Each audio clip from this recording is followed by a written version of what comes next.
Hello, my name is Daryl Jones, and I did my research profile on Dr. Gina Green. Uh, Overview of Dr. Gina Green. She received her Bachelor of Arts in Psychology from Michigan State in 1973.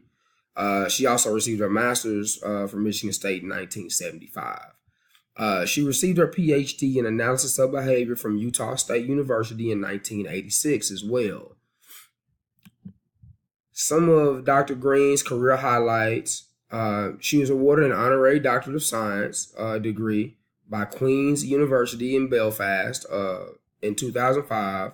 She received associate scientist at the E.K. Shriver Center. She was there from 1989 to 2001.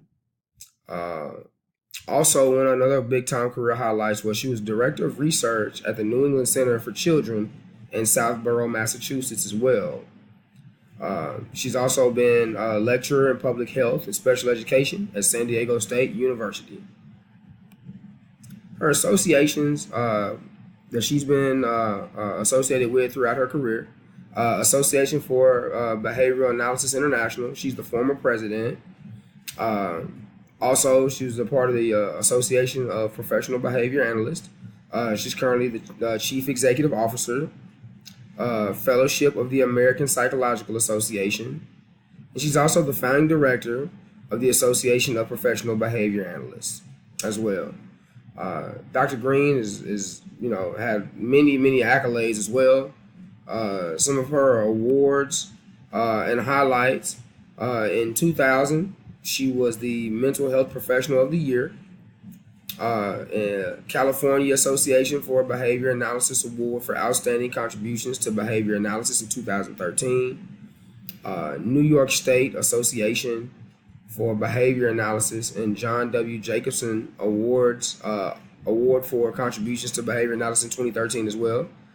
Berkshire Association for Behavior Analysis and Therapy Sidman Award for Enduring Contributions to Applied Behavior Analysis in 2014.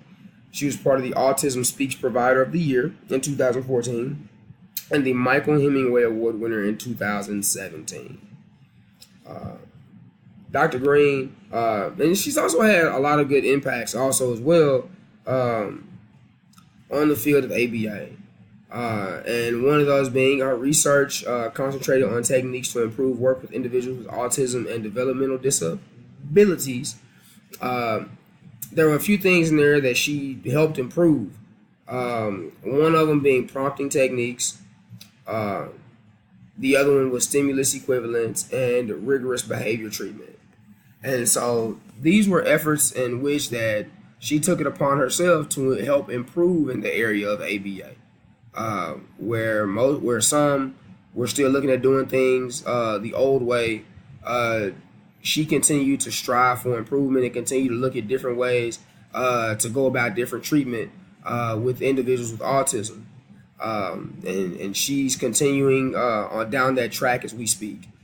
Her popular efforts with the APBA, improvement of legislation at the national level. Now, this is really big because, again,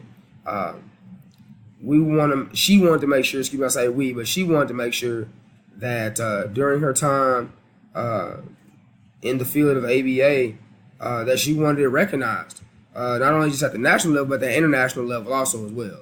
And so this was really big of getting, ABAs and behavior specialists recognized at such a national level. Launching new credentialing standards for ABAs. So this way, ABAs would be credentialed. That way they would have the proper licensures to practice in whatever state they were in. And so that was really big and continues to be a huge effort that she continues to launch even till this day. Also creating new training methods for practitioners. She continues to work on continuous training methods for new practitioners. And she's continuing to work on that. It's something that that new trainings are popping up all the time with Dr. Green, and she's working day and night to improve those training methods to help out practitioners as much as possible in dealing with clients. My mock interview questions. One, I asked her why Why did you decide to become a professional behavior analyst, instead of a psychologist? How has working with the public policy side helped to improve the overall attitude of ABA services? Something I definitely want to know. Just because a lot of many times many people don't understand what ABA is, and so I definitely would like to know from the public policy side of it, like the governmental side of it, how much of it do they understand what it is that ABAs do, and how those services are rendered.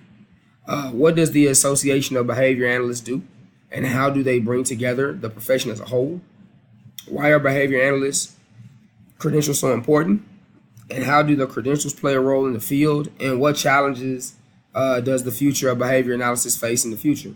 So, just kind of those are just a few questions that I kind of wanted to know about, with Dr. Green, if I had a chance to sit down and ask her. But overall, this is my video with Dr. Green and my research profile of her and her works. I hope you enjoyed it. Have a good one.